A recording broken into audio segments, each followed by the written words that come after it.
북한 인권 결의안 기권 문제가 대선 이슈로 부상하면서 국가 안보나 남북 관계와 관련된 비밀 문서가 잇따라 공개되고 있습니다. 대선 때마다 불거지고 있는 외교안보 기밀 문서 공개에 대한 우려가 커지고 있습니다.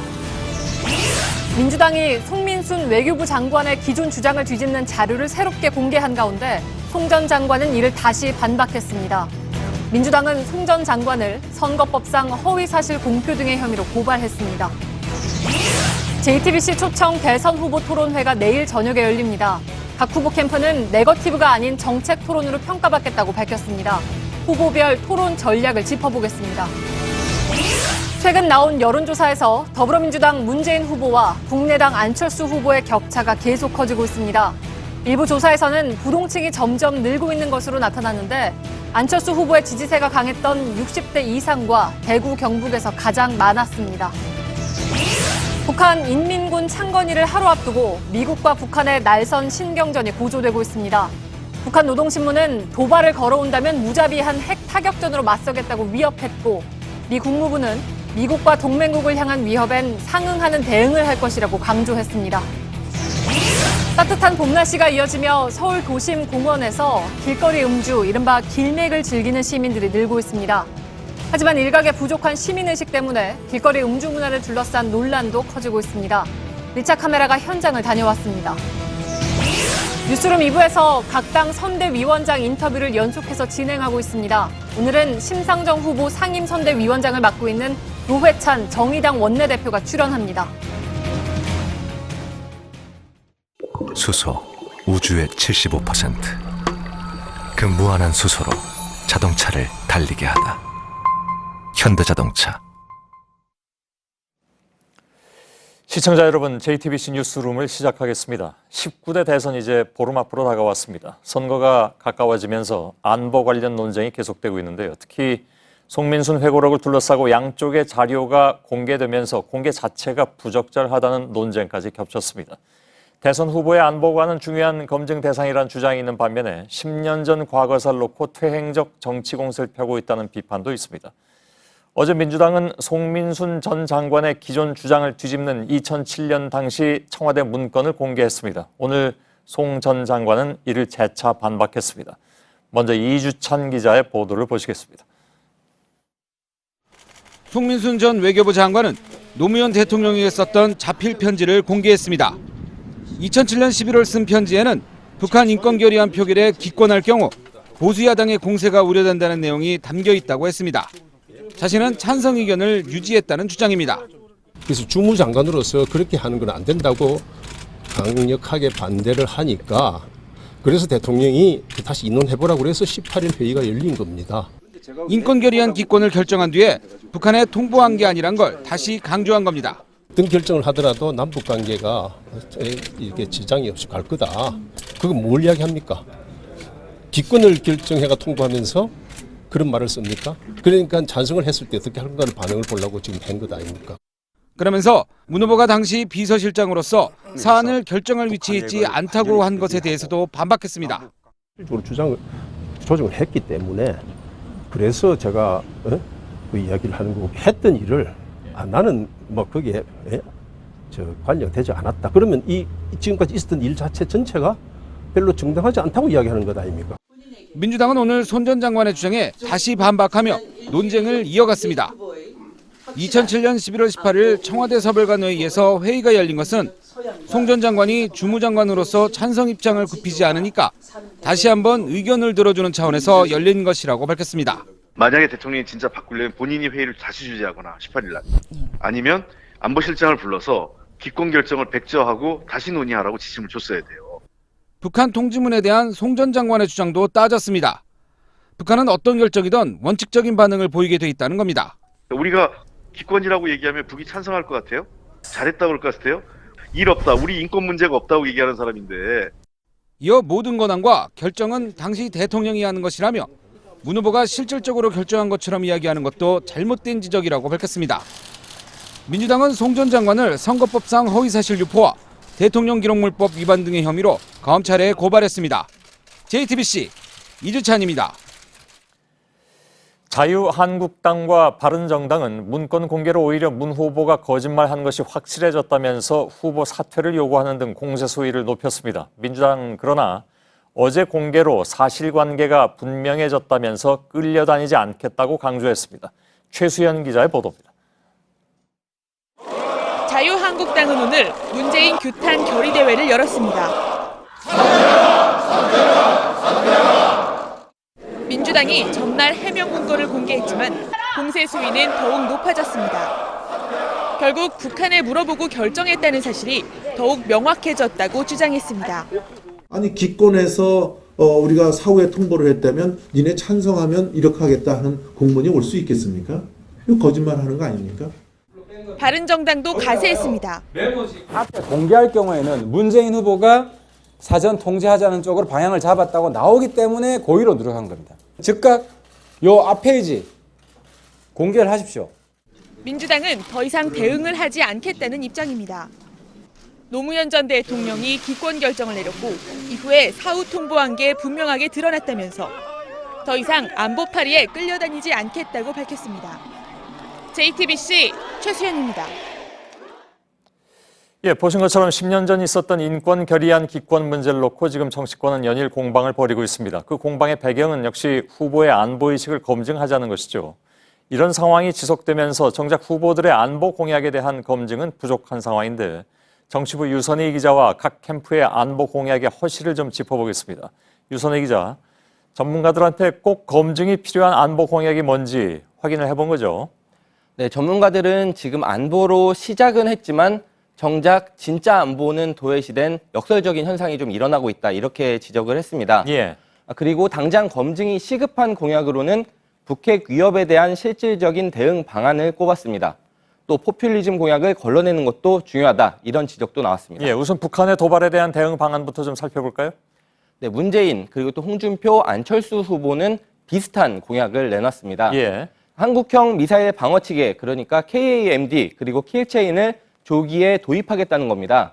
그런데 지난 14일 국방부가 발표한 국방 중기 계획을 보면 비슷한 내용이 있습니다. 예. 보시면 이렇게 전력화, 보강, 안 완료, 또 구축 이렇게 표현은 다르지만 사실 같은 얘기입니다. 가장 시급하고 실질적인 안보 공약인데 이 부분에 있어서는 큰 차이가 없는 겁니다. 예, 좀 다른 걸 지적하자면 홍준표, 유승민 두 후보는 전술 핵 재배치 공약 이걸 내놨습니다. 네, 이 부분에 대해서는 지난달에 한민구 국방부 장관이 한 얘기가 있는데 그거 먼저 들어보겠습니다. 예.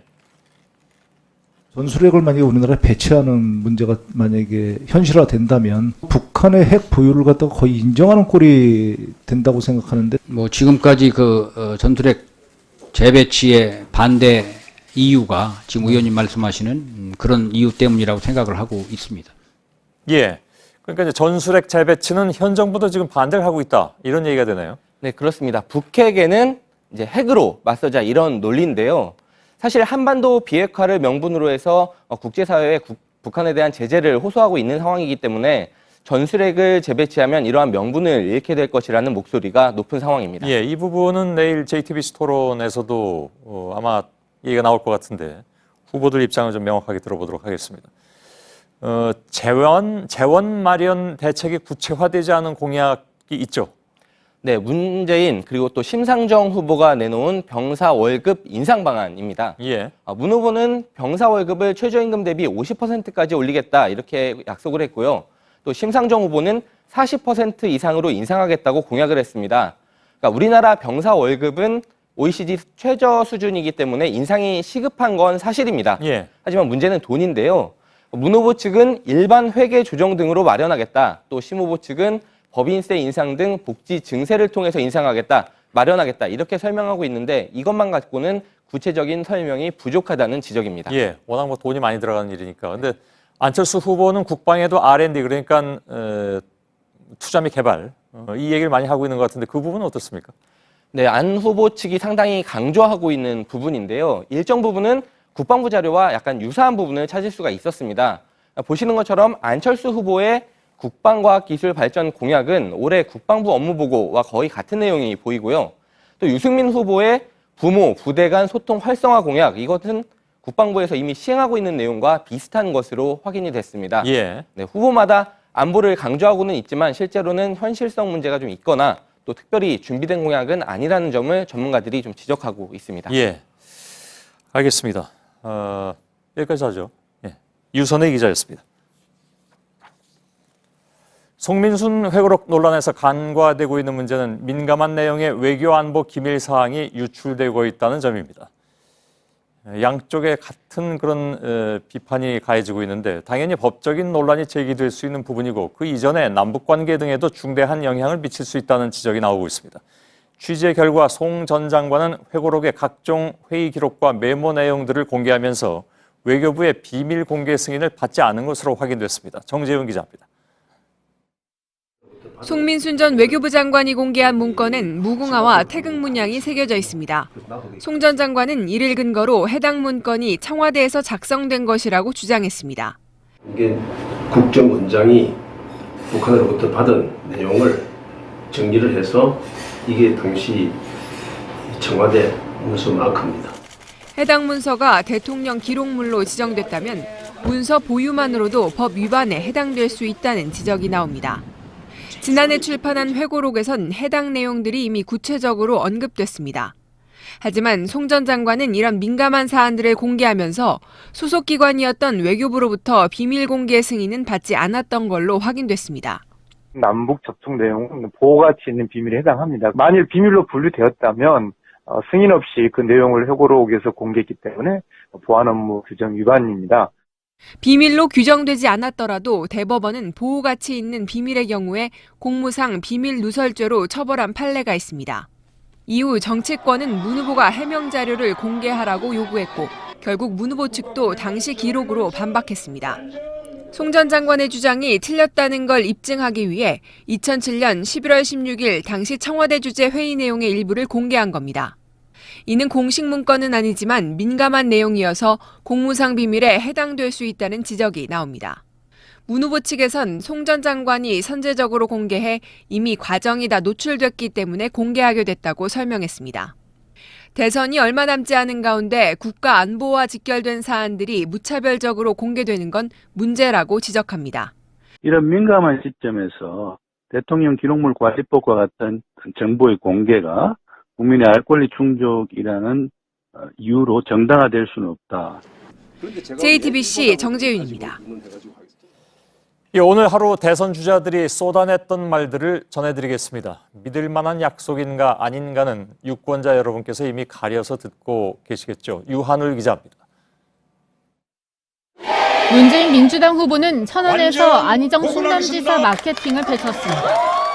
대한민국을 이끄는 지도자가 되고 더 큰 꿈을 펼칠 수 있도록 제가 먼저 길을 열고 힘껏 돕겠습니다, 여러분.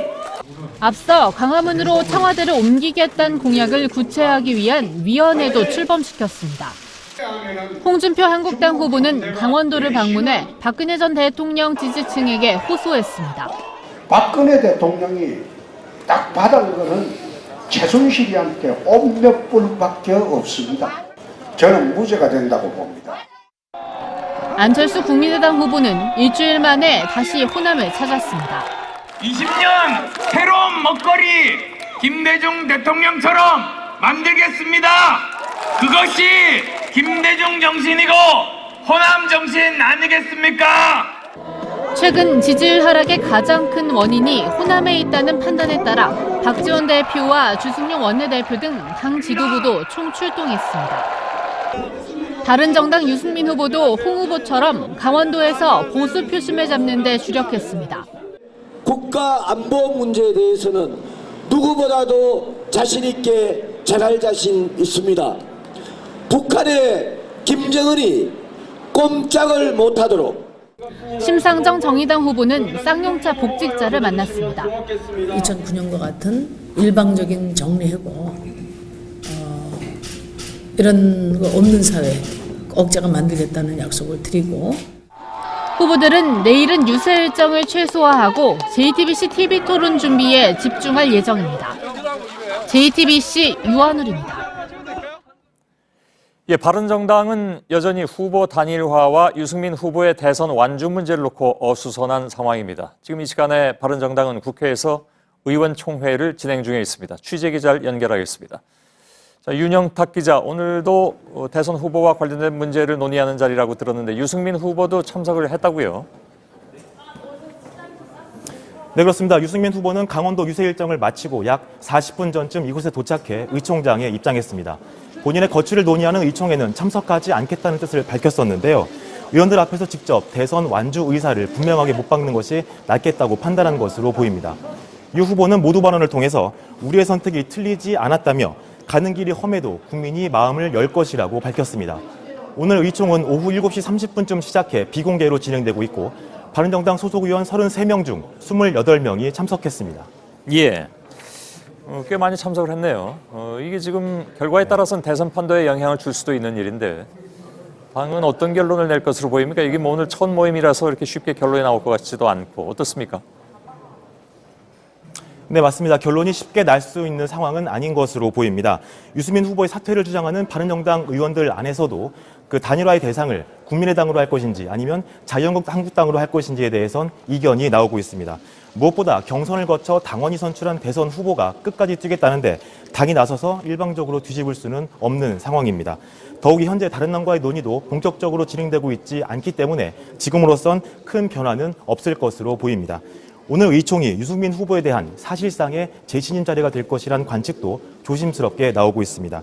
그러나 유 후보도 경선 당시에는 보수 후보 단일화를 주장해온 만큼 비완주파 의원들은 이를 근거로 유승민 후보에 대한 설득을 계속하겠다는 계획입니다. 흔들리는 비완주파 의원들의 마음을 다잡을 유승민 후보의 정치력을 요구하는 목소리가 높아지고 있습니다. 예, 자, 국회에서 윤영탁 기자였습니다. 어제 선관위 주최 대선 토론회도 많은 얘기거리가 나왔습니다. 저희 JTBC 대선 팩트체크팀은 엇갈리는 주장에 대해서 실시간 팩트체크를 한 바 있습니다. 수십만 명의 많은 분들이 접속을 하셔서 발언의 사실 여부를 판단하셨습니다. 이런 실시간 팩트체크는 카카오톡 플러스 친구에서 JTBC 대선 자문단으로 들어오셔서 친구 추가를 하시면 바로 보실 수가 있습니다. 자, 오늘은 어제 토론에서 나온 발언 중에 핵심적인 내용을 구체적으로 좀 팩트체크를 해보겠습니다. 정치부 이희정 기자가 나와 있습니다. 예, 먼저 사드 문제부터 좀 봐야 될 것 같습니다. 안철수 후보가 사드 배치 문제에 대해서 입장을 여러 번 바꿨다. 이런 그 논란이 어제 있었죠. 네, 안철수 후보는 입장이 바뀐 계기를 이렇게 설명했습니다. 예. 먼저 들어보시죠. 아무런 상황 변화가 없다고 말씀하셨습니다. 그런데 그 이후에 북핵 실험, 5차 핵 실험이 있었고 그리고 사드는 지금 배치 수순을 밟아가고 있고 여러 가지 상황 변화가 있었습니다. 예, 그러니까 안 후보가 5차 핵실험이 계기라는 그런 얘기를 한 거고 그 이후로 줄곧 반대를 한 건 맞습니까? 네, 일단 북한이 그 핵실험을 한 시점부터 짚어보겠는데요. 일단 5차 핵실험을 시행했던 게 지난해 9월 9일입니다. 예. 네, 그런데 안 후보가 12월 언론 인터뷰에서 이 다음 정부에서 사드 배치를 처리한다는 건 불가능하다면서 사실상 재검토를 시사했습니다. 예. 이게 완전한 찬성은 아니었지만 이전까지 반대 입장을 보였던 거와는 또 다른 입장이었던 거죠. 예, 안 후보 얘기대로 이제 5차 핵실험 이후에 달라진 건 맞잖아요, 그죠? 그런데 또 꼭 그렇게 볼 수는 없을 것 같습니다. 예. 이게 핵실험 2달 뒤에 또 나온 발언을 보면 명확하게 반대 입장을 밝혔는데요. 11월 인터뷰에서는 사드 배치에 대해서는 반대한다라고 명확하게 말한 겁니다. 예. 이 안 후보는 어제 5차 핵실험을 이유로 들었지만 실제로는 5차 핵실험은 아닌 걸로 보일 수도 있습니다. 특히 12월에 사드 반대 당론을 철회해야 한다는 입장을 밝혔는데 이때는 박근혜 전 대통령에 대한 국회 탄핵안이 가결된 이후입니다. 그렇군요. 어제는 간첩단 사건도 등장을 했습니다. 홍준표 후보가 꺼낸 1심회 간첩단 사건, 그 얘기는 팩트 체크해보니까 어떻게 나왔습니까? 일단 직접 들어보시고 짚어보겠습니다. 예. 위키리스크에 지금 폭로가 돼 있습니다. 그때 비서실장을 하면서 왜 김성규 국정원장이 7개 그룹을 수사하려고 하는데 그 관련자들이 전부 그 386 그 당시에 운동권에 문 후보 진영 사람이 워낙 많아가지고 수사를 못하게 했다, 해고를 했다는데 그야말로 가짜 뉴스 같습니다. 네, 노무현 전 대통령의 지시로 2006년 10월 1심에 네, 1심의 간첩 사건 수사를 접었는데 당시 관계자들이 문 후보 측의 사람들이었다. 그리고 이 사실을 당시의 주한미군 대사가 위키리크스에 폭로를 했다. 이런 주장이었던 겁니다. 예, 이 내용이 위키리크스에 나온 건 맞습니까? 네, 홍 후보가 언급했던 문건을 직접 찾아봤는데요. 2006년 11월 1일자로 이 위키리크스에 한국의 새 국정원장이라는 글이 올라왔습니다. 이 김만복 새 국정원장 지명자의 프로필 등을 설명하면서 이 김순규 국정원장의 사퇴 이유도 함께 언급했는데요. 예. 이 새 원장 선임을 둘러싼 의혹들이라는 이 부분입니다. 10월 25일 내부회의에서 노 대통령은 이 김순규 원장의 사퇴를 요구했다고 일부 비판자들이 말했다라고 적혀 있습니다. 예. 하지만 노 전 대통령이 직접적으로 이 김순규 원장을 불러서 그만두라라고 지시를 했다는 부분은 저희가 찾지를 못했고요. 예. 그리고 이후 이명박 박근혜 정부에서도 이 부분에 대한 어떤 설명이나 또 추가 수사도 없었습니다. 예. 노무현 정부 시절에 고 성완종 경남기업 회장 사면 문제도 거론이 됐죠. 이건 지난번에도 좀 나왔던 얘기긴 한데. 네, 이 역시 홍 후보가 문 후보에게 질문한 내용인데요. 먼저 들어보시죠. 예. 성완종이 그럼 사면은 왜 문재인 후보가 2번이나 해줬어요? 몇 입에 해줬어요? 그 2분을 왜 해줬어요? 기가 막힙니다. 그거 왜 기가 막힙니까? 예, 2분 사실이 해줬잖아요. 아닙니다. 예, 그만하시죠. 예. 고 성완종 회장이 2차례 사면을 받은 건 맞잖아요? 네, 그렇습니다. 성 전 회장은 2005년 5월 정치자금법 위반과 또 2007년 12월 횡담도 개발비리 관련 배임건에 대해서 특사 처리를 받았습니다. 예. 시기적으로는 두 건 모두 노무현 정부 때 이뤄진 일이 맞습니다. 예. 그렇다면 문 후보가 사면을 해줬느냐는 따져봐야 될 문제인데 한 정권에서 한 기업인에 대해서 2번 사면이 이루어진 건 맞는 건가요? 일단 사면을 누가 요청했는지를 좀 따져볼 필요가 있는데요. 예. 당시 관계자들의 인터뷰 내용을 보시겠습니다. 유인태 전 의원은 이 첫 사면은 자민련의 요청이었고 또 두 번째 사면은 이명박 당선인 측 의사가 반영되었을 것이라고 했고요. 그리고 실제 이명박 당선인의 측근이었던 정두원 전 의원도 이 MB 핵심 인사가 성 전 회장의 사면을 특별히 챙겼다라고 인터뷰에서 밝힌 적이 있습니다. 예. 결국 1차 사면은 자민련의 요청이 있었다고는 하지만 노무현 정부에서 이뤄진 게 맞고요. 또 2차는 사실상 이명박 정부에서 이뤄진 것으로 봐야 한다는 의견이 나오는 겁니다. 예. 그리고 성 전 회장은 두 번째 사면으로 복권되기 바로 전날 이명박 대통령 당선자 인수위 명단에 실제로 포함이 되기도 했습니다. 예, 그렇군요. 자, 내일 JTBC의 대선 토론이 예정돼 있습니다. 물론 팩트체크와 함께 하시면서 시청하실 수가 있습니다. 카카오톡 플러스 친구에서 JTBC 대선 자문단으로 오셔서 친구 추가를 하시면 됩니다. 이희정 기자 잘 들었습니다. 저희 JTBC가 주관하는 대선 후보 초청 토론회가 내일 저녁에 열립니다. 8시 40분에 시작을 하는데요. 후보들은 모두 지금까지의 토론과는 다른 정책 토론으로 평가받겠다 이렇게 밝혔는데 네거티브 공세에서 벗어나겠다는 겁니다. 과연 그렇게 될지는 끝까지 지켜봐야 되겠습니다만 어제까지의 토론에 대한 비판 여론을 의식한 것은 틀림없어 보입니다. 각 후보들의 내일 토론 핵심 전략을 이윤석 기자가 사전 취재해봤습니다. 민주당 문재인 후보는 일자리와 외교안보 정책 토론 준비에 공을 들이고 있습니다. 문재인 캠프 관계자는 송민순 전 장관의 회고록 논란 등 여러 차례 반복된 문제가 늘어질 경우 단호하게 끊고 정책 토론으로 넘어갈 것이라고 말했습니다. 자유한국당 홍준표 후보는 전술핵 배치의 중요성을 거듭 강조하면서 공세적 강군 정책에 대한 토론을 펼친다는 구상입니다. 특히 후보 자격 논란이 또 불거질 경우 다시 한번 사과하고 정책 토론으로 넘어가겠다는 뜻도 밝혔습니다. 국민의당 안철수 후보는 4차 산업혁명 관련 정책에 방점을 찍고 있습니다. 네거티브 공방 대신 자신의 강점으로 꼽히는 첨단 산업 관련 정책으로 토론을 주도하겠다는 겁니다. 바른정당 유승민 후보는 안보정책 토론에 집중할 계획입니다. 그동안 질문을 통한 공격만 하는 이미지가 강했는데 이번엔 본인의 정책을 중심으로 토론에 임하겠다는 각오를 보였습니다. 정의당 심상정 후보는 재벌 총수의 경영권 문제 등 경제 개혁의 필요성을 강조할 예정입니다. JTBC 이윤석입니다. 예, 내일 대선 후보 초청 토론회는 경제 불평등 심화와 한반도 안보 등 2가지 주제를 놓고 먼저 자유 토론을 실시합니다. 그다음에 이제 주도권 토론으로 넘어가게 되는데요. 그동안 토론회가 주로 네거티브 공방만 벌이다 끝났다 이런 비판을 감안하는 것이기도 합니다. 이선화 기자가 내일 열리는 토론 방식을 미리 좀 알려드리겠습니다. JTBC와 중앙일보, 한국정치학회 주최로 열리는 내일 토론에선 자유 토론을 먼저 60분 실시합니다. 자유토론은 경제불평등 심화와 사회 양극화 해법, 그리고 한반도 안보 등 정책 이슈를 좁혀 진행됩니다. 후보들의 활발한 토론을 유도하기 위해 대선 후보 TV 토론 사상 처음으로 좌석도 원탁으로 배치했습니다. 얼굴을 마주보고 활발한 정책 토론을 벌이자는 취지입니다. 쟁점이 불분명해지면 사회를 보는 손석희 앵커는 논점을 제시할 수 있습니다. 2부 주도권 토론 60분은 후보들끼리 자질과 리더십을 검증하는 치열한 시간이 될 전망입니다. 내일 토론은 시간 총량제로 진행하되 찬스 발언 1분이 별도로 주어집니다. 토론 시간을 다 썼지만 반드시 답변을 해야 할 때는 이 시간을 활용할 수 있습니다. 간단한 메모지와 펜만 갖고 들어가기 때문에 정책 자료를 보고 읽는 것도 불가능합니다. 지루한 공방을 막기 위해 온라인으로 실시간 팩트체크도 실시합니다.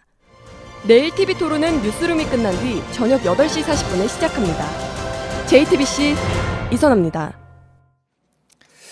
예, 여론조사도 관심이죠. 오늘 나온 조사에서는 문재인 후보가 안철수 후보를 10%포인트 격차로 앞섰습니다.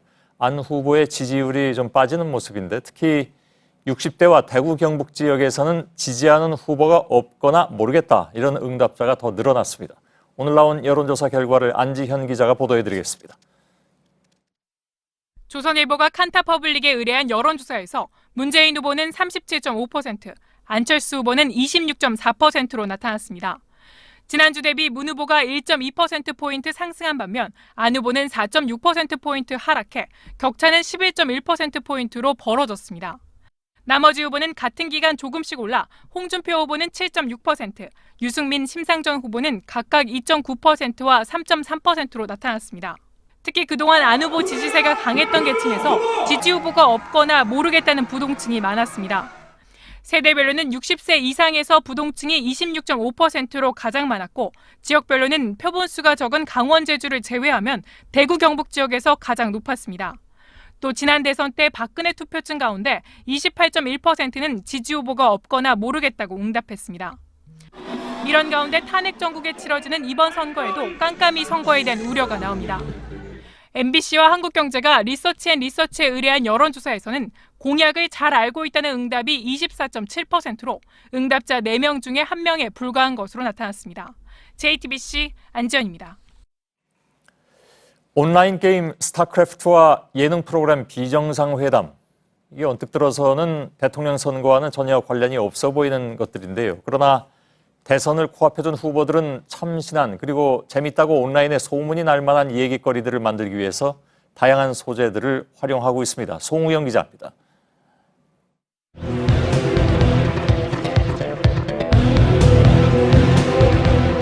이기려면 가운데 문재인 후보의 이름이 써진 공간을 차지해야 유리한 맵인데요. 문 후보 측은 20대는 물론 스타크래프트의 향수를 느끼는 30, 40대 유권자도 잡기 위해 이 맵을 만들었습니다. 각종 정책 홍보는 온라인 쇼핑몰 형태로 만들어진 사이트에서 대선 투표일에 배송해주겠다고 표현합니다. 안철수 후보는 인기 예능 프로그램 형식을 빌려 열악한 주거 등 청년 문제에 대한 정책을 알리고 있습니다. 싼데 집을 찾다 보니 지금 옥탑방까지 올라왔는데 I think this is a very serious problem. I'm very sympathetic to your problem. 심상정 후보는 인기 게임 오버워치를 패러디해 국정감사 당시 활약상에 위트를 불어넣었습니다. 최고의 플레이, 신불리. 환경 파괴, 예산 낭비, 부정부패, 부실공사. 그렇죠, 장관님? 사대강 문제 근본적으로 해결하지 않고 재주가 있으세요? 철저히 하고 있는데 어떻게 계속 늘어납니까? 환경부가 오염된 겁니다. 환경부가 후퇴한 거예요. 홍준표 후보는 검사 시절 활약을 소개하기 위해 젊은 층이 좋아하는 웹툰을 선택했습니다. 지지 댓글과 경쟁 후보에 대한 비판 댓글 역시 쏟아지면서 대선을 2주 앞둔 온라인 공간이 뜨겁습니다. JTBC 송우영입니다.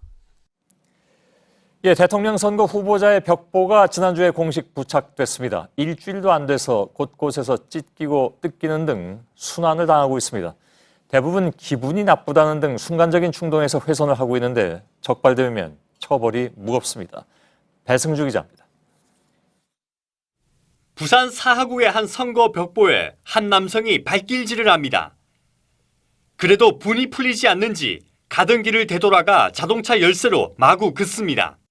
불만을 좀 평소에 좀 많이 있었어요. 술 한잔 먹고 가는데 백호가 보이길래 화가 나서 이제 그렇게 했다는 취지로. 이 남성은 버스를 놓쳐 화가 난다는 이유로 벽보끈을 풀고 손으로 찢었습니다. 강원도 춘천에선 50대 남성이 특정 후보가 기분 나쁘게 쳐다보는 것 같다는 이유로 해당 후보 벽보 2곳을 열쇠로 마구 그었습니다. 지난 주말 충북 청주와 전북 전주, 경남 진주 등 전국 곳곳에서 벽보나 현수막이 훼손된 채 발견됐습니다. 대선 후보 벽보는 지난 20일부터 게시됐는데요. 이후 경찰이 수사 중인 훼손 사건만 100건이 넘습니다. 신고가 들어와 수사를 해봤더니 고양이가 저지른 짓으로 밝혀진 사건도 있습니다. 선관위는 순찰과 감시 활동을 강화하는 한편 훼손 사례가 나오면 예외 없이 경찰에 고발하기로 했습니다. 선거법은 선거 벽보나 현수막을 훼손할 경우 2년 이하의 징역이나 400만 원 이하 벌금형에 처하도록 규정하고 있습니다. JTBC 배승주입니다. 내일이 북한 인민군 창건일입니다. 북한이 벌이는 군사적 이벤트는 대개 이런 기념일을 전후해서 있어왔기 때문에 주변국들이 모두 예의주시하고 있습니다. 미국의 핵추진 칼 빈슨 항모전단은 내일이나 모레쯤 동해 작전권에 진입합니다. 북중 국경지대 중국군 증강 배치와 중국 폭격기의 비상대기령 보도도 이어졌습니다. 중국 지도부의 속내를 반영한다는 관영 매체는 북핵 시설에 대한 미국의 이른바 외과식 타격을 용인할 것이라고까지 했습니다. 미국은 오는 26일 최대 압박과 관여를 핵심으로 한 새 대북 정책을 공개하겠다고 예고했습니다.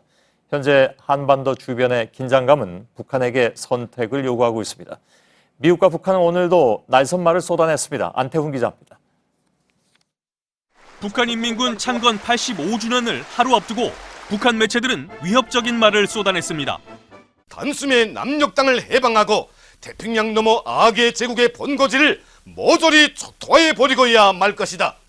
노동신문은 무자비한 핵 타격전으로 대응할 것이며 원수들의 생존을 절대 허용하지 않겠다고 위협했습니다. 대남 선전 매체 우리민족끼리는 미국의 항공모함 칼 빈슨 호를 향해 거대한 파철 더미가 돼 수장될 것이라고 경고했습니다. 칼 빈슨 호는 이르면 내일쯤 한반도 해역에 도착할 예정이며 우리 군과의 추가 연합훈련 여부는 협의 중에 있습니다. 한미는 지난달 독수리 훈련의 일환으로 칼 빈슨 항모 전단과 연합훈련을 진행한 적이 있습니다. 미 국무부는 연일 계속되는 북한의 강경 발언에 군사적인 충돌을 하지 않을 것이라면서도 미국과 동맹국을 향한 위협엔 상응하는 대응을 할 것이라고 강조했습니다. 또 백악관은 조만간 안보리 이사국 유엔 주재 대사를 초청해 북한 문제를 집중 논의한다는 계획이어서 한반도 정세를 둘러싼 관련국들의 움직임이 분주해지고 있습니다. JTBC 안태훈입니다. 트럼프 미 대통령은 미국 시간 일요일 밤에 이례적으로 중일 정상과 연쇄 전화 통화 회담에 나섰습니다. 어제 이 통화가 비보도를 전제로 예고되면서 어떤 내용일지 많은 관심을 끈 바가 있습니다. 원론적인 내용이긴 했지만 북핵 6차 실험을 저지해야 한다는 위기감으로 풀이됩니다. 이한주 기자입니다. 유엔 안보리 결의안을 위반한 그 어떤 행동도 강력히 반대한다. 트럼프 대통령과 12일 만에 다시 전화통화한 시진핑 중국 국가주석의 발언입니다. 관련국은 책임감을 갖고 한반도 비핵화를 실현해야 한다고 됐습니다. 트럼프 대통령은 양국이 중대한 의제에 대해 소통과 조율을 유지하는 게 매우 중요하다고 말했습니다. 북핵과 미사일 도발을 경고한 시 주석의 미중 양국의 공동 대응 의지를 밝힌 겁니다. 트럼프 대통령은 통화에 앞서 진행된 AP통신 인터뷰에서 중국의 협조로 엄청난 결과가 있을 것이라며 미중 공조에 대한 기대감을 드러냈습니다. 미일 정상 전화통화에선 칼 빈슨 호 전단과 일본 자위대 호위함의 연합훈련을 평가하고 북한의 도발 자제를 요구한다는 입장이 정리됐습니다. 중국과 북핵 공조 입장을 재확인하고 일본과 연대 강화를 강조해 북핵 불용이라는 마지노선을 분명히 했다는 분석입니다. 중국 외교부는 트럼프 시진핑 통화 직후 정세를 긴장시키는 행동을 말라고 북한을 직접 겨냥했습니다. JTBC 이한주입니다. 그런데 눈에 띄는 것은 전통적 혈맹의 논조를 이어온 북한과 중국의 관영 매체들이 이례적으로 비난전을 펼쳤다는 것입니다. 중국 환구시보는 북핵 6차 실험 땐 석유 수출을 제한할 것임을 재차 강조하며 중국 내 북한 옹호론은 소수라는 사설을 실었습니다. 앞서 남해 장단에 춤을 추기가 그리 더 좋은가 라면서 미중 공조를 비판한 북한 조선중앙통신을 겨냥한 반박글입니다. 북중 관영 매체의 비난전은 1992년 한중 수교 이래 처음입니다. 네, 오늘 최순실 사건 재판에서 최 씨의 조카 장시호 씨가 이모, 즉 최순실 씨로부터 박 전 대통령의 삼성동 자택 2층에 숨겨진 돈이 있다는 말을 들었다고 했습니다. 최 씨가 그 돈으로 딸 정유라 씨와 손자를 돌봐달라고 했다는 겁니다. 최 씨가 말한 돈의 출처 그리고 현재 행방을 놓고 의문이 커지고 있습니다. 임지수 기자입니다. 지난해 12월 4일 최순실 씨와 장시호 씨는 서울중앙지검 검사실에서 나란히 앉아 조사를 받았습니다. 조사가 진행되던 중 최 씨가 목이 마르다며 검사에게 물을 달라고 했습니다. 검사가 자리를 비우자 최 씨가 종이에 단어 몇 개를 적고 장 씨 발을 치며 종이를 보라고 신호를 줬습니다. 반으로 접힌 A4 용지엔 삼성동 2층 방, 유주, 유치원이라고 적혀 있었습니다. 삼성동은 박 전 대통령의 자택, 유주는 최 씨 손자로 딸 정유라 씨의 아들입니다. 장 씨가 이해하지 못하자 최 씨는 다시 검사에게 물을 요청하고 두 사람만 남았을 때 장 씨 귀에 대고 속삭였습니다.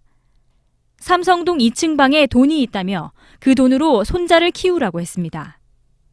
또 삼성동 경비에겐 이모 심부름을 왔다고 하면 문을 열어줄 거라고도 했습니다. 이 같은 당시 상황은 오늘 법정에서 모두 장 씨가 증언한 내용입니다. 장 씨는 당시 이모 최 씨의 말을 듣고 삼성동 사저에 거액의 현금이 있다는 생각이 들었다면서도 누구의 돈인지는 모른다고 덧붙였습니다. 장 씨 증언처럼 실제 돈이 있었는지 여부와 출처 등에 대해 추가적인 조사가 필요해 보입니다.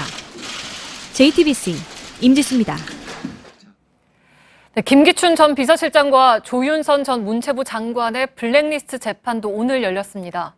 증인으로 나온 문체부 공무원은 청와대가 세월호 참사를 다룬 영화 다이빙벨의 상영을 방해했다고 증언했습니다. 또 정부의 비판적인 영화를 상영한 영화관을 지원해서 배제했다는 문건도 공개됐습니다. 이서준 기자입니다. 오늘 문학의 블랙리스트 재판에선 이모 문체부 사무관이 증인으로 나왔습니다. 이 사무관은 청와대로부터 영화 다이빙벨을 포함해 이념적 대응이 소극적이란 질책을 많이 받았다고 말했습니다. 이런 진술을 뒷받침하는 특검의 수사 내용도 공개됐습니다. 다이빙벨 상영관 현황 보고라는 문체부 문건에 따르면 영화진흥위원회 직원이 영화관에 전화를 걸어 다이빙벨을 상영하지 말 것을 요청했다는 겁니다. 증인으로 나온 문체부 사무관도 이 같은 내용을 인정했습니다. 특히 해당 문건엔 정부의 비판적인 영화를 상영한 영화관의 지원을 중단하면 이들 영화관의 경우 지원금 의존도가 높은 만큼 효과가 있다는 분석까지 적혀 있습니다. 문체부 이 사무관은 2013년 천안함 프로젝트를 상영한 지방의 영화관이 다음에 지원을 받지 못해 실제로 문을 닫았다고 증언하기도 했습니다. 정부가 자금줄을 쥐고 민간 영화관까지 쥐락펴락한 겁니다. JTBC 이서준입니다. 네, 세월호 선체 수색을 진행하고 있는 목포 신항에선 희생자들 유류품이 속속 발견되고 있습니다. 참사 당시 제자들을 구하고 자신은 끝내 빠져나오지 못한 남윤철 교사의 가방도 발견됐습니다. 목포신항에서 계속 취재하고 있는 이가혁 기자 연결하죠. 이가혁 기자, 단원고 2학년 6반 담임 선생님 남윤철 교사 여행용 가방이 발견이 됐죠?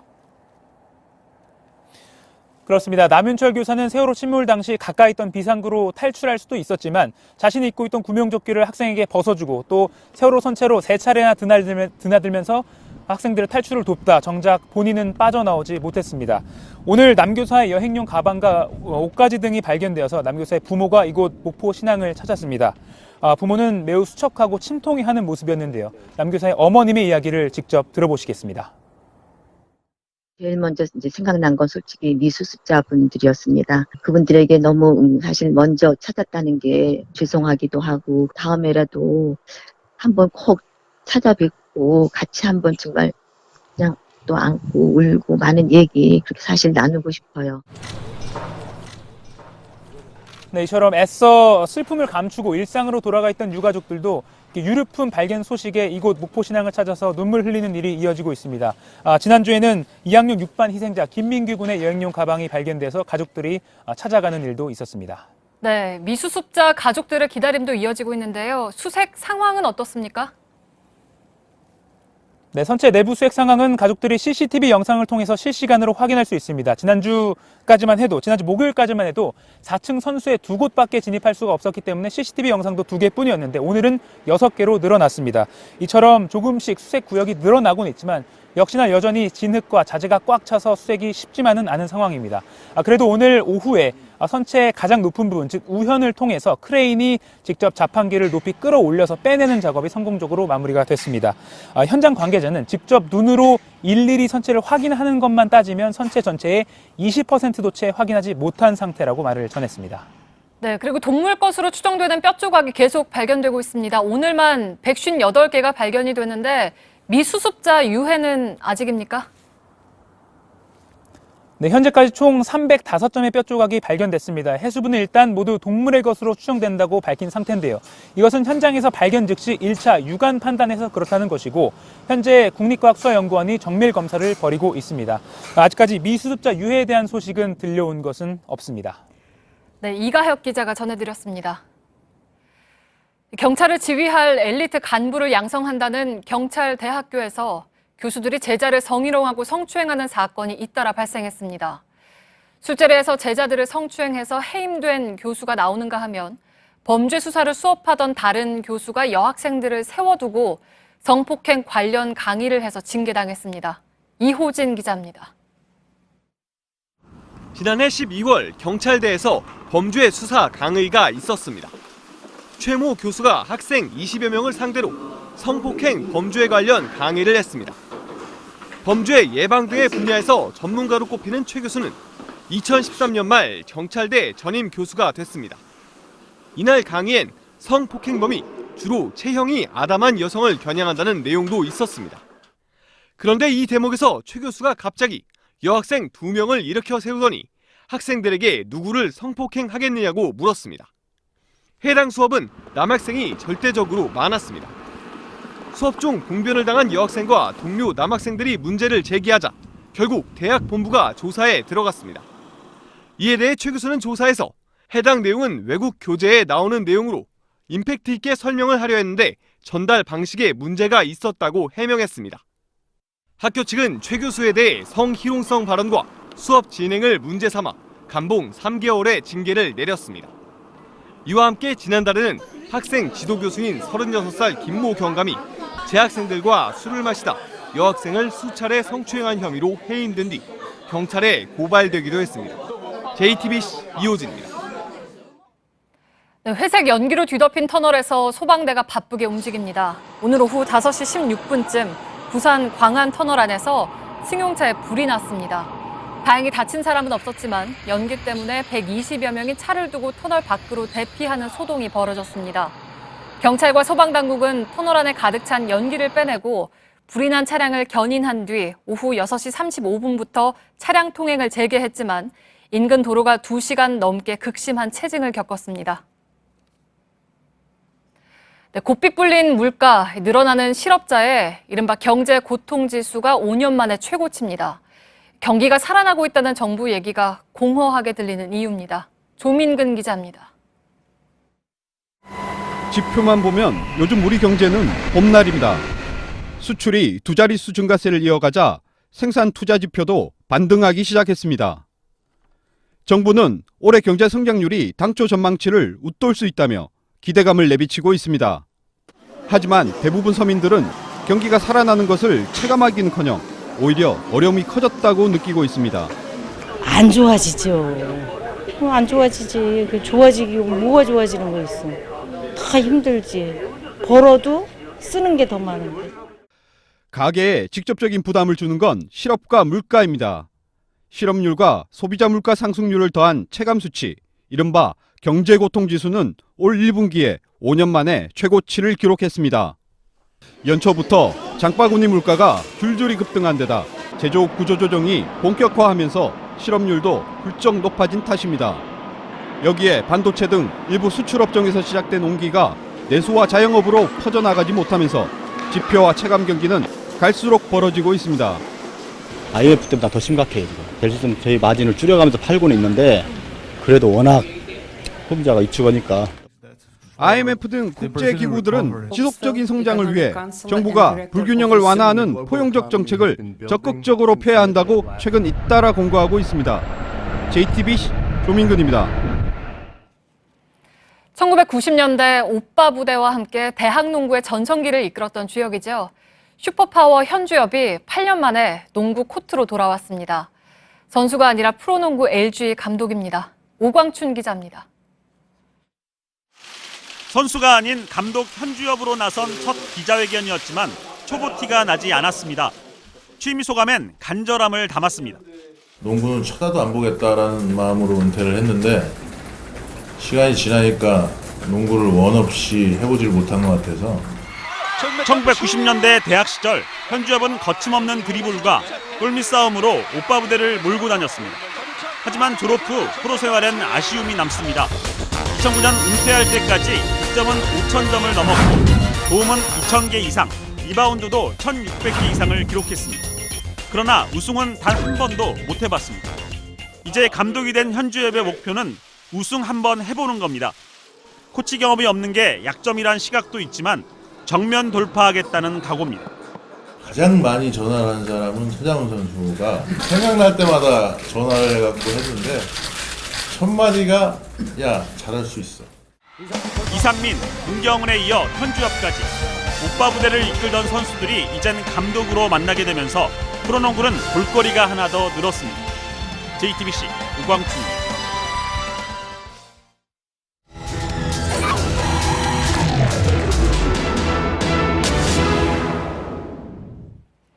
네, 요즘 날이 많이 풀리면서 서울 도심 공원에서 길거리 음주, 이른바 길맥을 즐기는 시민들 많습니다. 그런데 이런 여유로움의 뒤편에는 쓰레기 무단 투기라는 또 다른 얼굴도 있습니다. 밀착 카메라 김도훈 기자입니다. 주말을 앞둔 저녁 시간 도심공원은 인파로 북적입니다. 산책 나온 시민들 사이로 젊은이들이 삼삼오오 앉아 있습니다. 캠핑 의자와 테이블을 펼친 뒤 술병을 기울이고 기타를 치기도 합니다. 서울 연남동 공원입니다. 경의선 폐선로 위에 조성된 이 공원의 명칭은 경의선 숲길공원인데요. 미국 뉴욕의 센트럴파크를 빗대 연트럴파크로 불리면서 젊은이들이 즐겨 찾는 명소로 사랑받고 있습니다. 제 뒤로 보시는 벤치에 수십 명의 시민들이 맥주와 함께 안주를 즐기는 모습을 보실 수 있을 텐데요. 이른바 길거리 맥주, 길맥을 즐기는 모습입니다. 젊은이들이 즐겨 찾는 경의선 숲길공원이 최근 길거리 맥주 명소로 자리 잡고 있습니다. 날씨도 풀렸고 좀 술집 같은 데 가면 가격도 비싸고 해서 그냥 간단하게 좀 먹을 수도 있고 그런 게 좋은 것 같아요. 근데 여기는 뭐 주변에 사 먹을 수 있는 데도 많고. 밤이 깊어질수록 공원을 찾는 사람은 더 많아지고 맥주뿐 아니라 소주나 와인 등도 등장합니다. 그러는 사이 공원 곳곳엔 아무렇게나 버려진 빈 술병들이 늘기 시작합니다. 밤 9시쯤 쓰레기 수거 차량이 달려간 직후 공원 한켠에 관찰 카메라를 놓고 지켜봤습니다. 업소들이 이용하는 음식물 쓰레기통 주변으로 30분 동안 10차례 넘게 무단 투기가 이루어졌습니다. 지금 시각이 밤 12시가 가까워져 오는데요. 이 음식물 쓰레기통 주변을 보시면 3시간 전보다 쓰레기가 2배 이상 많아진 모습을 볼 수 있습니다. 이 뒤쪽을 한번 따라와서 보실까요? 먹다 버린 이런 와인병이나 맥주병도 수북히 버려져 있고요. 여기 길맥 세트 메뉴도 이곳에 이렇게 버려져 있습니다. 도시락이나 이런 컵라면 같은 식사를 하고 난 음식물 쓰레기도 이렇게 질비합니다. 공원 바로 옆 오피스텔 쓰레기장에도 외부인 사용 금지라는 팻말과 함께 CCTV 작동 중이라는 경고문이 붙어 있지만 이미 공원 이용객들이 버리고 간 쓰레기가 수북합니다. 공원엔 별도로 설치된 쓰레기통이 없어 무단 투기가 계속되고 있는 겁니다. 여기에 인근 주택가 주민들은 늦은 새벽까지 이어지는 소음으로 밤잠을 설치기도 합니다. 소음 말도 못하지요. 또 기타 치면서 노래도 하고 밤새도록 그러죠. 뭐 새벽 같은 데 이런 데 보면 젊은이들 그냥 술 취해가지고 그냥 짠디밭에 누워서 자는 사람들 봤어요. 쓰레기를 막기 위해 철제 울타리까지 설치한 아파트도 있습니다. 뭐 그냥 쓰레기 막 갖다 붓고 그래갖고 이쪽에 아예 그 펜스를 쳐놨다니까. 몸을 막 던지고. 술병, 뭐 쓰레기, 담배꽁초 맡아요. 일부 양심 없는 행동이 계속된다면 주머니가 가벼운 청춘들부터 낭만을 찾는 중장년층까지 즐기는 길거리 음주가 전면 금지될 수도 있습니다. 문제를 해결하는 방법은 어렵지 않습니다. 가져온 쓰레기는 다시 되가져가고 서로를 배려하는 시민의식이 필요할 때입니다. 밀착 카메라 김도훈입니다.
뉴스룸의 앵커 브리핑을 시작하겠습니다.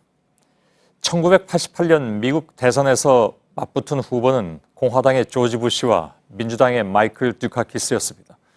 선거전 내내 부시는 지지율에서 밀리고 있었습니다. 전세를 뒤집은 것은 바로 네거티브 전략이었습니다.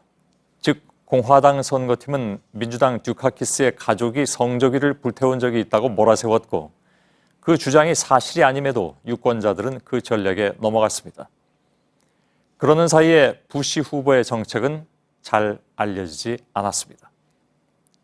결과는 잘 아시는 것처럼 부시는 경제에 크게 실패했고 다음 선거에서 민주당의 빌 클린턴 후보는 바보야, 문제는 경제야. 그 유명해진 구호로 부시의 재선을 막아버렸죠. 캐나다의 정치인 장 크레팅, 요새 말로 하면 전형적인 흙수저였습니다. 선천적으로 한쪽 귀가 들리지 않았고 어릴 적 앓았던 병으로 얼굴 근육이 마비됐지만 곤궁한 형편 탓에 제대로 된 치료조차 받지 못했다는군요.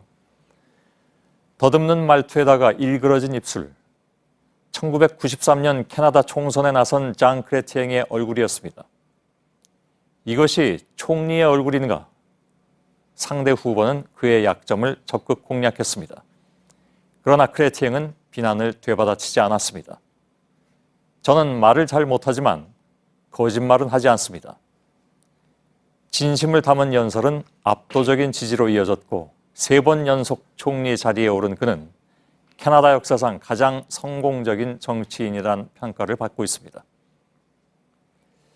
한편 당시 네거티브 광고를 냈던 상대편 후보와 소속당은 어떻게 됐을까? 150석을 넘게 차지했던 제1당은 단 2석만을 차지한 소수당으로 전락했고 10년 뒤에 당은 해체됐습니다. 모두가 짐작하시리라 믿습니다. 이것이 총리의 얼굴인가? 우리에게도 새로운 민주주의의 얼굴을 찾아내는 짧다면 짧은 여정이 지금 진행되고 있는 중입니다. 난무하는 그 언어들 사이로 시민들은 어떻게든 우리의 얼굴을 찾아낼 것입니다. 그리고 아직 토론은 끝나지 않았습니다. 오늘의 앵커 브리핑이었습니다.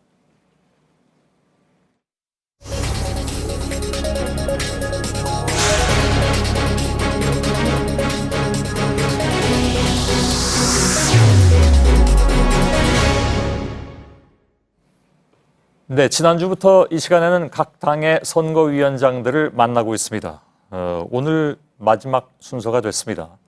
오늘은 정의당 심상정 후보의 상임선대위원장을 맡고 있는 노회찬 정의당 원내대표가 지금 옆에 나와 계십니다. 심상정 후보는 뭐 누구보다도 개혁 의지가 높다는 점을 다른 후보들과의 차별점으로 강조하고 있는데 문제는 이제 지지율인 것 같습니다. 당의 입장을 좀 들어보죠. 노회찬 상임선대위원장님 오랜만에 뵙습니다. 오랜만입니다. 예. 정의당 그 상임위원장 선대위원장께 전체 판세를 여쭤보는 건 좀 그렇고요. 네. 예. 혹시 변수가 있다고 보십니까? 선거도 많이 치러보셨는데. 저는 이제 그 판세가 굳어졌다고는 봅니다만 예. 막판 변수가 있다면은 범보수 후보들의 연합이 가능성은 상당히 낮아 보이지만 예. 만약 성사가 된다면 판을 흔들 수 있는 그런 변수는 될 것이다 봅니다. 예. 성사 가능성은 지금으로서 뭐 그렇게 그 말씀을 이렇게 있어 보이진 않습니다. 네, 무엇보다도 그것이 이루어지려면은 보수 표심이 모여져야 되는데 예. 오히려 시간이 갈수록 보수 표심이 나뉘어지는 차선을 갖다가 다양한 어떤 뭐 입맛에 따라서 예. 뭐 영양가 높은 쪽으로 가는 데도 있고 맛 위주로 가는 데도 있고 가격 위주로 가는 데도 있고 그래서 분산되고 있는 현상이기 때문에 예. 가능성은 적다 봅니다. 알겠습니다. 비유가 어떤지 모르겠습니다. 일단 알겠습니다. 이건 뭐 사실 그래서 가능성 별로 없어 보인다고는 하셨지만 기왕에 그렇게 말씀하셨으니까 네. 만일에 범보수 쪽에서 연대를 하고 후보를 단일화했다고 치죠. 누구를 할지 모르겠습니다만 그렇게 해서 만일에 뭐 판세가 말씀하신 대로 좀 흔들리면 진보 진영 물론 뭐 정의당 입장에서는 민주당이 진보 당이라고 안 보고 계신 건 알고 있습니다만 그쪽도 혹시 단일화 가능성이 있습니까? 뭐 이번 선거만큼은 단일화는 보수 진영의 용어가 될 것입니다. 예, 알겠습니다. 그런 일은 없을 것이다. 네. 예. 지금 뭐 모든 후보들이 근데 단일화 얘기하는 사람은 없습니다. 근데 워낙 이제 그 선거가 이렇게 진행되다 보면 여러 가지 이제 뭐 좀 그렇죠. 역동적인 그런 상황이 발생할 수도 있으니까 알겠습니다. 그 심상정 후보의 지지율이 5%를 넘은 결과가 어제 처음으로 나왔습니다. 한국사회여론연구소 조사 결과인데 네. 그에 따르면 뭐 물론 오차범위 내긴 합니다만은 유승민 후보를 약간 앞선 걸로 나오고 네. 있던데 최종 득표율을 뭐 선대위원장이시니까 네. 생각이 다 있으실 테고 몇 퍼센트 정도로 잡고 계십니까? 예, 제가 그 선대위원장으로 처음 취임하면서 내건 목표는 예. 이번 선거는 우리의 목표는 두 자리 숫자입니다. 10%. 네, 이때를 최소한 두 자리 숫자를 넘어서는 뭐 세 자리 숫자는 불가능하니까요. 그렇죠, 그거야 뭐. 예. 두 자리 숫자를 넘어서는 건데 우선적으로는 유승민 후보를 따돌렸기 때문에 홍준표 후보를 앞서는 것이 따돌렸다고 말씀하시면 안 됩니다. 오차범위 내기 때문에. 예, 근데 뭐 여러 조사에서 그렇게 나오기 때문에 오차 범위 내에서 그런 조사도 있고 아닌 조사도 있습니다. 예, 죄송합니다. 근데 저희들은 그렇게 생각한다는 거죠. 예, 그래서 알겠습니다. 홍준표 후보 사실 지금 상황에서 그 문제 많은 홍준표 후보보다 득표력이 적다는 것은 문제가 되니까 예. 반드시 따돌리는 걸 저희들은 목표로 하고 있습니다. 예. 이제 보름 남았습니다. 네. 보름 남은 상태에서 그렇다면 지금 제일 많이 나온 것이 아까 말씀드린 한국 사회여론연구소 조사 결과 5.2%인데 네. 곱하기 2가 되겠습니까? 얼마든지 정치는 생물이기 때문에 예. 앞으로 남은 세 번의 어떤 토론에서 그동안 발견되지 않았던 예. 우리 심상정 후보의 어떤 강점이나 매력들이 이렇게 많이 인정이 된다면은 예. 그 정도 수치는 얼마든지 뛰어넘을 수 있다고 생각합니다. 알겠습니다. 그런데 각 당 그 같은 조사 내용을 보면 그 지지 정당에서 그러니까 그 정의당을 지지하는 분들이 네. 심상정 후보를 지지하는 지지율이 47.5% 절반이 안 됩니다. 그렇습니다. 네. 다른 데는 뭐 굉장히 높습니다. 예를 들면 뭐 민주당의 문재인 후보는 91.5. 그러니까 민주당을 지지하는 사람들이 문 후보도 지지하는 경우가. 그리고 이제 그 제일 낮은 사람이 심상정 후보 빼놓고는 유승민 후보인데 66.4. 그다음에 홍준표 후보가 74.8. 뭐 이렇습니다. 안철수 후보는 94.0%로 가장 높고. 왜 그럴까요? 예, 뭐 거꾸로 얘기하면은 다른 후보를 지지하면서도 당은 구태여 또 정의당을 지지하는 분들이 많다는 뜻이기도 하고요. 그렇죠. 예. 뭐 정의당의 어떤 미래 가치에 대한 어떤 지지 성향의 표시라고도 생각이 됩니다. 예. 저희들은 1차로 아마도 당선 가능성이라거나 여러 가지 이유 때문에 예, 그 사표 방지 심리. 네, 그런 거 여러 이유 때문에 지지 후보를 갖다가 지지 정당과 다르게 선택하는 분들이 계시기 때문에 예. 이분들이 또 굉장히 소중한 분들이고 이분들의 표심을 심상정 후보에게로 이렇게 유도해내는 예. 그것이 저희들의 어떤 막판 선거 전략의 핵심 요체라고 볼 수 있습니다. 뭡니까 그러면 그 전략은? 네, 심상정 후보에게 던지는 표가 결코 사표가 아닌 예. 그리고 만일에 당선되는 사람에게 주는 표만이 그 진정한 표고 나머지가 다 사표라면은 2등 후보에게 이 가는 표까지도 다 사표 아니겠습니까? 예. 그러나 표란 것은 나름대로 의미가 있는 표가 또 따로 있을 수 있는 것이거든요. 당선 가능성은 비록 아직 작아 보이지만은 예. 심상정 후보가 얻은 표만큼 제가 볼 때는 정권 교체는 어차피 확실시 되는 상황이기 때문에 심상정 후보가 얻은 표만큼 자기 정권의 어떤 성격 예. 그리고 정책의 어떤 노선이 보다 더 진보적인 방향으로 선회할 수 있는 가능성이 높아진다고 봅니다. 그러니까 예. 심상정 후보가 얻은 표가 많아질수록 심상정 후보의 정책과 공약이 실현될 가능성이 높아진다는 뜻이죠. 예. 근데 아무튼 현재로서는 절반이 안 되는 상황이기 때문에 네. 그런 논리를 그러니까 저희들이 어떻게 보면은 가져올 수 있는 잠재적인 지지층, 아직 현실화되지 않은 지지층, 예. 그러나 잠재적으로 지지할 가능성이 있는 층이 꽤 넓다는 얘기이기 때문에 해볼 만한 거죠. 예. 아까 토론을 말씀하셨는데요. 네. 물론 앞으로 이제 3번 정도 남아 있습니다만 지금까지 3번의 토론에서 심상정 후보는 후한 점수를 많이 받아왔습니다. 네. 아시는 것처럼. 네. 3번 정도면 사실은 그 후보의 토론 능력은 상당 부분 검증되는 것이라 할 수 있고 네. 그런 차원에서 후한 점수를 받았음에도 죄송합니다. 이게 거꾸로 자꾸 말씀드리는 네, 상황이 네. 되는데 그럼에도 불구하고 사표 방지 심리가 여전히 작동하고 있다면 당으로서는 좀 심각하게 받아들여야 될 필요는 없을까요?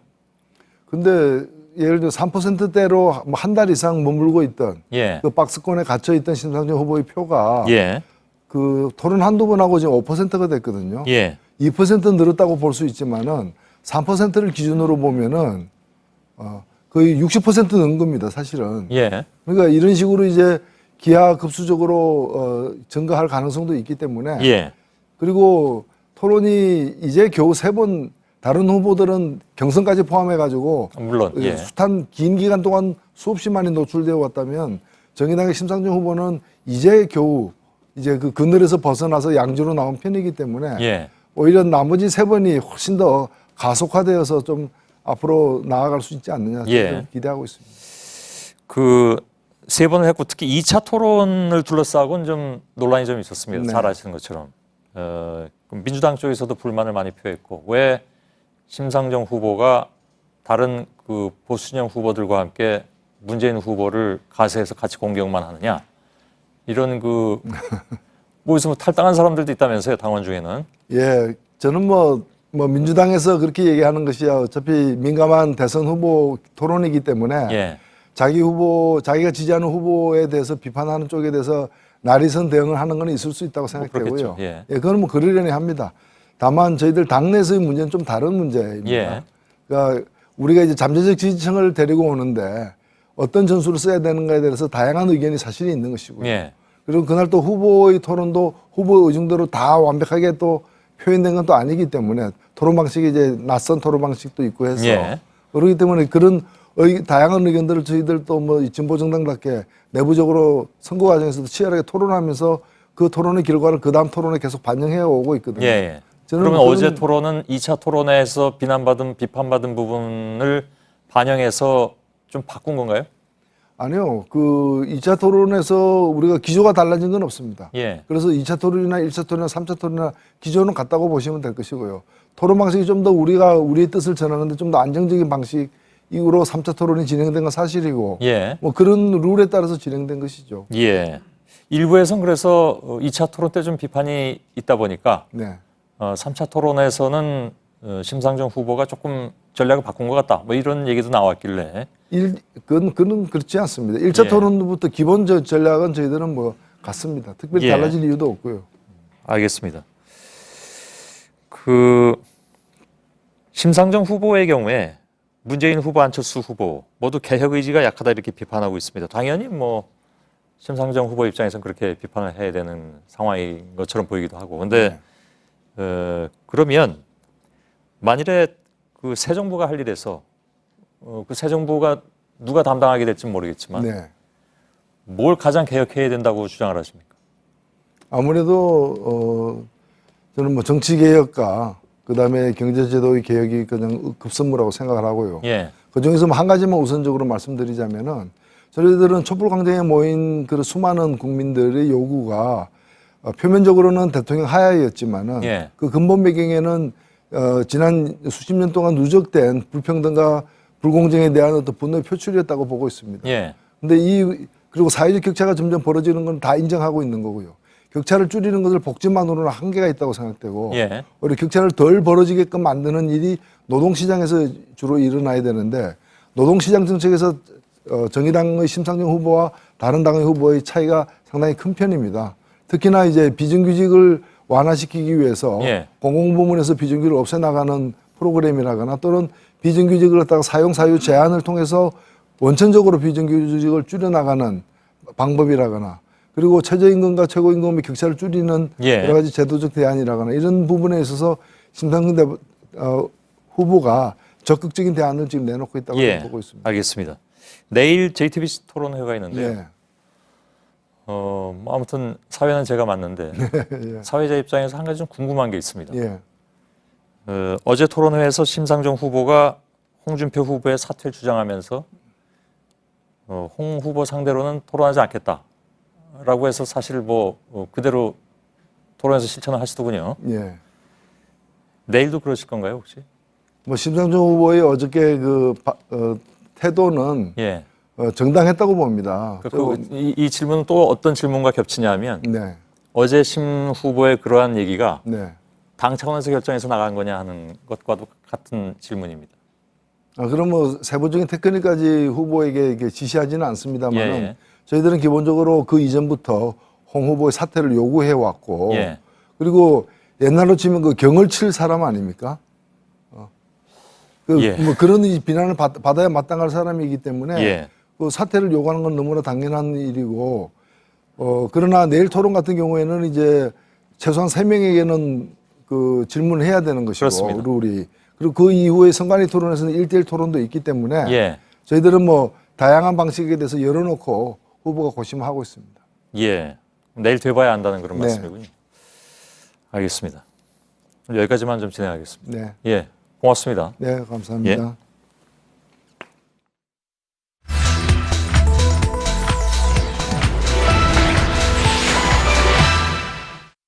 지금 2천만 평으로 하게 되면 기업을 2,500개를 만들어야 되고 북적 근로자 수가 한 100만 명이 필요합니다. 협력업체가 5천 개였습니다. 네. 그래서 그 개성공단 그 폐쇄로 인해서 당장 우리 내에도 무려 12만 5천 명이 일자리를 잃었다라는 통계 자료가 있습니다. 좀 보시고. 네, 어제 토론회에서 개성공단 고용 효과를 놓고 두 후보가 설전을 벌였습니다. 개성공단의 국내 고용 효과도 크다는 게 문재인 후보의 주장이고 북한의 일자리만 늘려준다는 게 홍준표 후보의 주장입니다. 팩트체크는 두 후보가 인용한 수치가 과연 사실에 부합하는지 확인을 해봤습니다. 오대영 기자, 먼저 개성공단 현황부터 좀 정리를 해볼까요? 네, 개성공단은 2005년에 시작이 됐는데요. 네. 2007년에 1단계가 마무리가 됐습니다. 당시의 규모가 저 노란색 100만 평이고요. 현재도 유지가 되고 있습니다. 네. 그런데 문재인 후보는 당선이 된다면 저 옆에 2단계 그리고 위에 3단계까지 마무리하겠다. 이런 입장을 밝혔거든요. 그렇게 되면 총 규모는 2천만 평으로 늘어납니다. 그런데 홍준표 후보는 이렇게 되면 북한의 노동자 일자리만 늘려주는 거라면서 반대를 했습니다. 현재 남북관계 악화로 이 개성공단은 폐쇄가 된 상황입니다. 네, 그러면 홍준표 후보 주장부터 좀 보죠. 북한 노동자 100만 명의 일자리가 생긴다는 게 맞습니까? 네, 이 주장은요. 사실과 다릅니다. 네. 근거가 빈약합니다. 홍 후보는 현재 100만 평인 개성공단이 2천만 평으로 확장이 되면 그러면 기업 숫자, 노동자 숫자 정비례한다는 논리입니다. 20배가 늘어나니까 입주 기업이 2,500개, 그리고 5만 5천 명이 110만 명이 된다는 겁니다.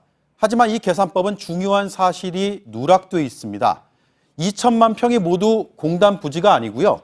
공단 부지는 800만 평입니다.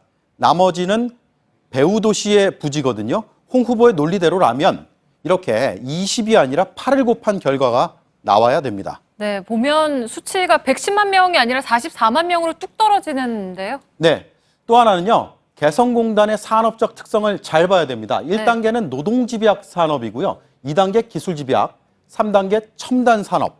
이렇게 계획이 되어 있습니다. 따라서 이런 산업적 특성을 고려하지 않고 그대로 곱한 결과는 설득력이 또 떨어집니다. 44만 명도 저희가 수정한 결과지만 이것조차도 불분명합니다. 이에 대해서 자유한국당에게 여러 차례 문의를 했는데요. 답을 듣지 못했습니다. 네, 그래서 북한 일자리 100만 개가 생긴다는 주장은 사실로 보기 어렵고, 그러면 문재인 후보 반론은 어떻습니까? 네, 문 후보의 주장, 반론은 이겁니다. 네. 개성공단이 폐쇄되기 직전까지 협력업체가 5,000개였다라는 건데요. 그러나 정부의 통계로는 잡히지가 않습니다. 통일부 담당자를 취재를 했는데 기업들의 주장이다. 통일부가 파악한 수치가 아니다. 이렇게 말했고요. 또 피해 지원을 위해서 파악한 납품기업 숫자만 보면 460여 개로 집계가 됐다. 이렇게 네, 답했습니다. 460여 개라고 하는 건 문재인 후보가 말하는 5천 개랑은 굉장히 차이가 많이 나는데, 그러면 통일부가 말했던 기업들의 조사 결과도 좀 살펴봤습니까? 네, 지난해요. 개성공단 기업협회가 123개 기업을 대상으로 네. 설문조사를 했는데 그 결과는 7천여 개로 나타났고요.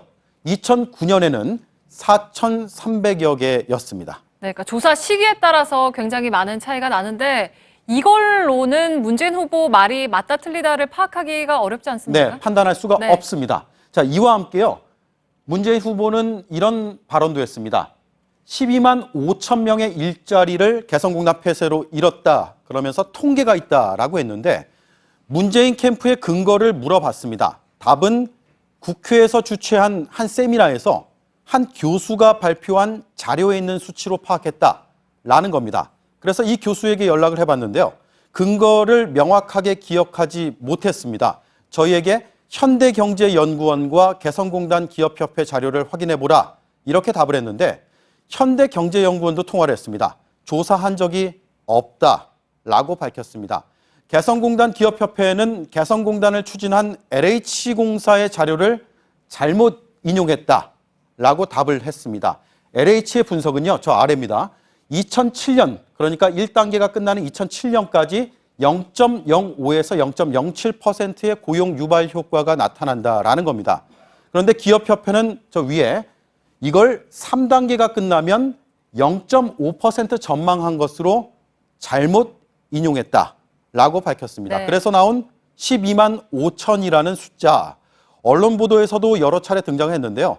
지난해 2월에 앵커 브리핑에서도 이 수치를 쓴 적이 있습니다. 그러나 오늘 취재 결과 뚜렷한 통계로 뒷받침되지 않는 수치였습니다. 네, 뭐 의도를 했든 안 했든 두 후보가 모두 정확하지를 못했군요. 팩트체크 오대영 기자였습니다.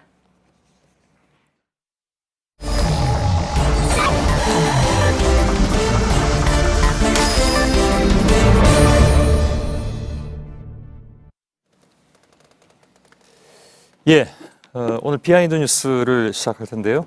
오늘은 또 새롭게 시작한 날이 됐습니다. 지난주까지는 이성대 기자가 한 1년 동안 비하인드 뉴스를 진행해 왔는데 오늘부터는 이성대 기자는 이제 그 취재 현장으로 돌아갔고 오늘부터는 정치부 박성태 기자가 비하인드 뉴스를 맡게 됐습니다. 혹시 기억하실지 모르겠는데 작년에 이성대 기자가 휴가 갔을 때 대신해 줬었죠?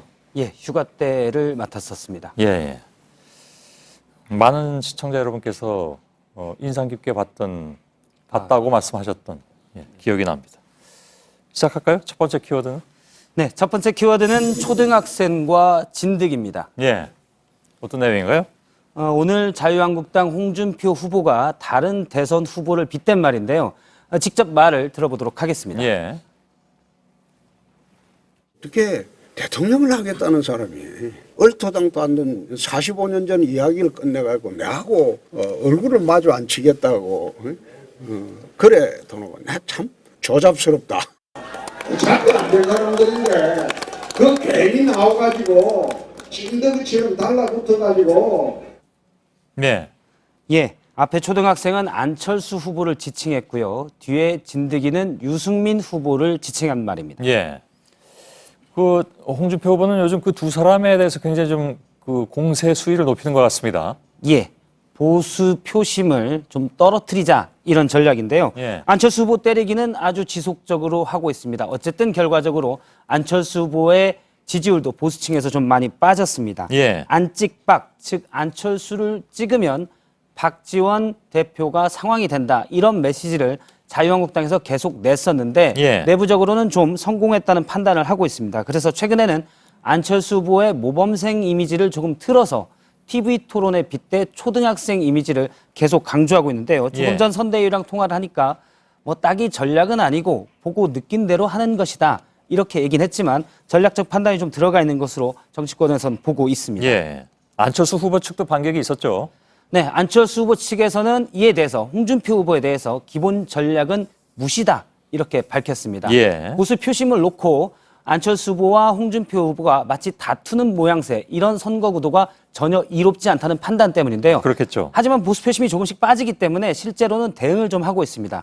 우선 방어적 측면을 얘기하면 공격에 타깃이 된 박지원 대표를 호남만 유세를 하도록 했습니다. 예. 박지원 대표는 3일간 호남에서 45번 유세를 했고요. 어휴, 많이 최근 했네요. 며칠간 예. 호남을 벗어난 적은 절대 나가지 않았습니다. 예. 즉 보수층에서 박지원 대표의 거부감이 있기 때문에 다른 쪽은 안 가겠다는 겁니다. 예. 수도권은 천정배 위원장, 영남권은 손학규 위원장이 맞도록 배분을 해놨습니다. 예. 하지만 방어만 해서는 안 되기 때문에 공격도 있는데요. 어제 TV 토론에서 안철수 후보가 자유 토론에서 첫 발언은 바로 이거였습니다. 직접 한번 보겠습니다. 예.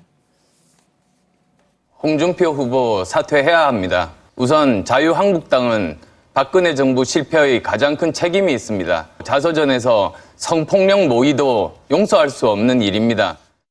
방점은 뒤에 찍혔는데요. 예. 공격이 최선의 방어라는 전략입니다. 그렇군요. 다음 키워드는요? 네, 다음 키워드는 이현창 씨를 믿지 마세요. 이렇게 잡았습니다. 이현창 씨는 누굽니까? 저도 사실 모르는데 경찰이 곧 쫓을 것으로 보인 사람입니다. 물론 박성태 기자가 아는 사람은 아니겠죠. 예, 그렇습니다. 예. 잠깐 한 공고를 볼 텐데요. 문재인 펀드 모집안 내부 공고라고 돼 있습니다. 예.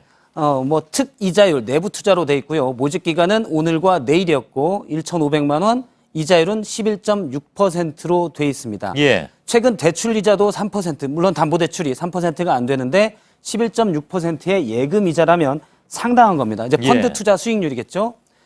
문재인 후원회로 돼 있고 담당자가 이현창, 좀 더 예. 밑에는 경제 2팀 이현창 보좌관이라고 돼 있었습니다. 예. 여유자금, 요즘 이제 대선 펀드가 인기 있었다 이런 뉴스가 나왔었는데 여유자금이 좀 있는 분이라면 상당히 혹할 만한 공고였습니다. 예. 근데 이자 11.6% 이거 누가 믿습니까? 요즘 같은 세상에. 예. 예. 그것만 봐도 아닌 것 같은데 아무튼 이거 가짜라는 얘기잖아요. 맞습니다. 오늘 문재인 후보 선대위 측에서 이 펀드는 가짜다 이렇게 밝혔고 예. 경찰에 고발하겠다고 했습니다. 제가 실제 IBK 기업은행에 확인해 봤는데요. 이현창 이름으로 계좌가 개설이 돼 있었습니다. 아, 예. 이건 이름이기 때문에 대포 통장일 수도 있고요. 신분증을 위조했을 수도 있습니다. 그것은 이제 은행에서 개인정보를 밝히지 않기 때문에 아직 알려지진 않았는데요. 예. 현재 사고 의심 계좌로 등록돼 있고 지급 정지돼 있습니다. 예. 은행에서 모니터링을 하고 있고요. 그런데 오후 6시 현재 확인해 본 결과로는 한 건도 다행히 입금이 되지 않았습니다. 예. 이현창 씨든 또는 이현창 씨의 이름을 빌린 사람이든 작전은 실패했습니다. 예. 제가 그래서 이 메일로 원래 메일 주소가 나와 있어서 투자해보고 싶다 메일을 보냈는데 답변도 없었습니다. 예. 뭐 어디서 잠적해 있는 모양이죠. 예, 몇 건이라도 사실 들어왔으면 저 정도야 공고 하나 위조해서 내서 두 건만 성공해도 3천만 원이 들어오기 때문에 예. 시도했다가 실패한 것으로 보입니다. 예. 아무튼 뭐 대선 펀드가 요즘 뭐 이렇게 좀 여러 가지로 얘기거리가 되다 보니까 예. 이런 사람도 등장을 하는 모양입니다. 예.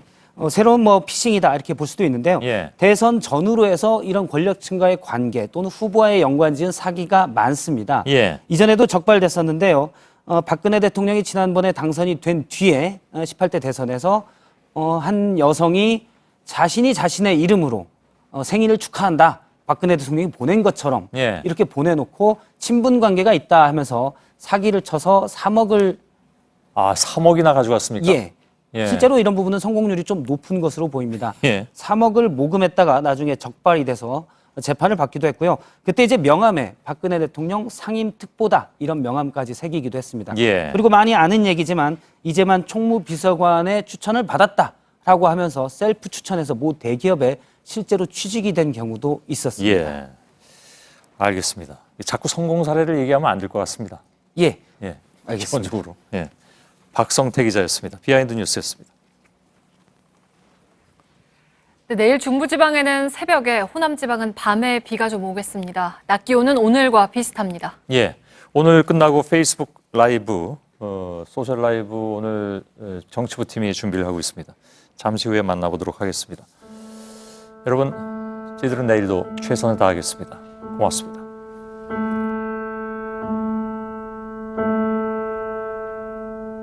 꿈에서